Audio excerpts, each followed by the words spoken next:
واللہ میں کہاں در خیر البشر کہاں لے آئی مجھ کو میری چشم تر کہاں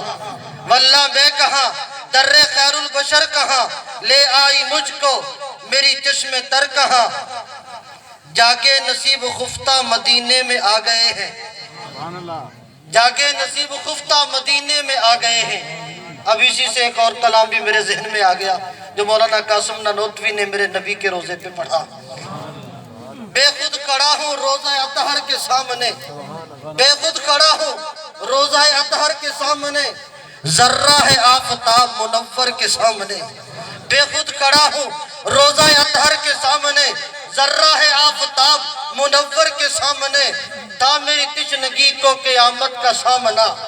تا میری تشنگی کو قیامت کا سامنا اب یہ خواب ہے ساقی کوثر کے سامنے دل میں جمے ہوئے تھے بہت سے منظر جمال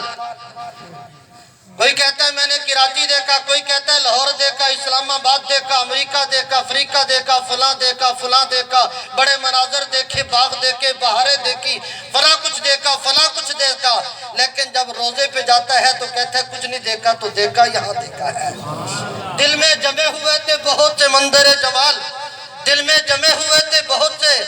منظر جمال ددلا گئے ہیں گنبد خضرا کے سامنے حیران ہیں آنکھیں عالم انوار دیکھ کر حیران ہیں آنکھیں عالم انوار دیکھ کر ایک تشنگا لب کھڑا ہے سمندر کے سامنے ہو شرمسار نامہ اعمال دیکھ کر ہو شرمسار نامہ اعمال دیکھ کر کس طرح جاؤں شافی محشر کے سامنے تو جو کلام چل رہا تھا وہیں سے چلتے ہیں لے آئی مجھ کو میری چشم تر کہاں واللہ میں کہاں در خیر البشر کہاں تابع نظر بھی دیتے ہیں وہ اذن نظر کے ساتھ تابع نظر بھی دیتے ہیں وہ اذن نظر کے ساتھ یہ میرا شعر علماء کو تو سمجھ آ گیا ہوگا آپ میں سے کسی کو نہیں سمجھ آیا میں یقین سے کہتا ہوں میں آپ کو کسی کو سمجھ نہیں آیا ہوگا کہ تابع نظر بھی دیتے ہیں وہ اذن نظر کے ساتھ تو کیا شعر نے کہا ہے تو اسی کی تشریح کر کے آگے چلتا ہوں میرا عقیدہ اکابر کا عقیدہ اہل سنت والجماعت دیوبند کا عقیدہ یہ ہے میرا پیغمبر پھولوں سے زیادہ حسین میرا پیغمبر چاند سے زیادہ حسین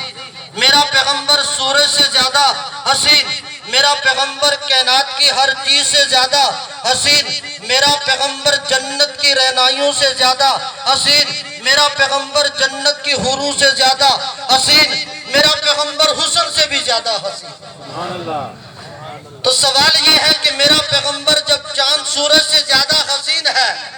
تو میں اور آپ تو سورج کو نہیں دیکھ سکتے ابو بکر کملی والے کا چہرہ کیسے دیکھتے رہے عمر کیسے دیکھتے رہے عثمان غنی کیسے دیکھتے رہے علی المرتضیٰ کیسے دیکھتے رہے کہ اتنا بڑا مقام ہے جو کملی والے کو عطا کیا ہے میں کہا کرتا ہوں میرا پیغمبر وہ ہے جس کو اللہ نے اتنا مقام عطا کیا ہے ایک پیغمبر سوال کرتا ہے ربی ارینی اللہ دیدار کروا دے اللہ نے کہا قال لن ترانی موسیٰ تو مجھے نہیں دیکھ سکے گا یا اللہ التجا درخواست تو ہے پوری کر دے اللہ فرماتے وَلَكِنْ انظر إِلَى الْجَبَلِ پہاڑ کی دیکھ فَإِنِ اسْتَقَرَّ مَكَانَهُ اگر پہاڑ ٹھہر گیا تو مجھے دیکھ لے گا اگر پہاڑ نہ ٹھہرا تو مجھے نہیں دیکھ سکے گا موسیٰ دیکھنا چاہتے تھے نہیں دیکھ سکے ہیں اور یہ میرا اور آپ کا پیغمبر ہے میرا عقیدہ اکابر کا عقیدہ عرش نیچے ساری کائنات نیچے ساری دنیا نیچے آمنہ کا لال اونچے ہے اور اللہ کا دیدار کر رہا ہے براہ راست کر رہا ہے سارے پیغمبروں کو وہ مقام نہیں ملے گا جو میرے پیغمبر کو دنیا میں ملا ہے اور نبی رب کا دیدار کر کے آیا ہے تو سوال یہ ہے اتنا حسین پیغمبر پھر ابو بکر کیسے دیکھتے رہے حسان کیسے دیکھتے رہے وَأَحْسَنُ مِنْكَ لَمْ تَرَ قَطُّ عَيْنِي وَأَجْمَلُ مِنْكَ لَمْ تَلِدِ النِّسَاءُ خُلِقْتَ مُبَرًّا مِنْ كُلِّ عَيْبٍ كَأَنَّكَ قَدْ خُلِقْتَ كَمَا تَشَاءُ حسان کہتا ہے کملی والے لگتا یوں ہے رب نے آپ کو اپنی مرضی سے بنایا ہے اللہ نے اپنی مرضی سے آپ کو حسن عطا کیا ہے میں کہا کرتا ہوں فلک بولا کہ مجھ پر ملائکہ با صفا ہوں گے زمین بولی کہ مجھ پر انبیاء اور اولیاء ہوں گے فلک بولا کہ ستاروں سے مزین میرا سینہ ہے زمین بولی کہ مجھ پر طور سینہ مکہ اور مدینہ ہے فلک بولا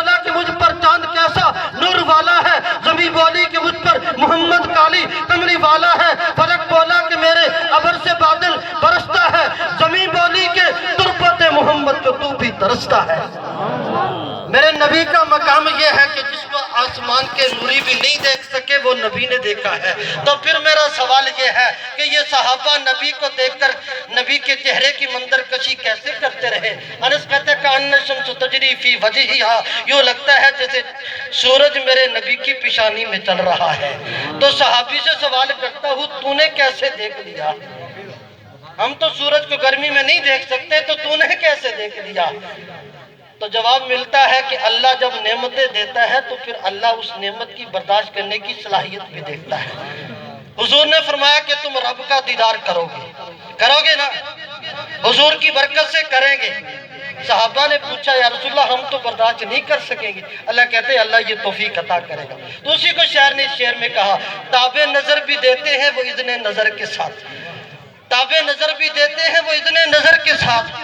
ورنہ بشر کہاں در خیر البشر کہاں، پہلے پہل وہ گنبد خضرا کو دیکھنا، پہلے پہل وہ گنبد خضرا کو دیکھنا، حیرت سے دیکھتی ہے نظر کہاں، کھوئے ہوئے سے پھرتے ہیں ان کے جلوہ گاہ میں، کھوئے ہوئے سے پھرتے ہیں جلوہ گاہ میں، ان کی خبر کے بعد اب اپنی خبر کہاں، اے ساکنان شہر حرم جاگتے رہو، اے ساکنان شہر حرم جاگتے رہو، شب بھی یہاں سحر ہے سحر کی سحر کہاں،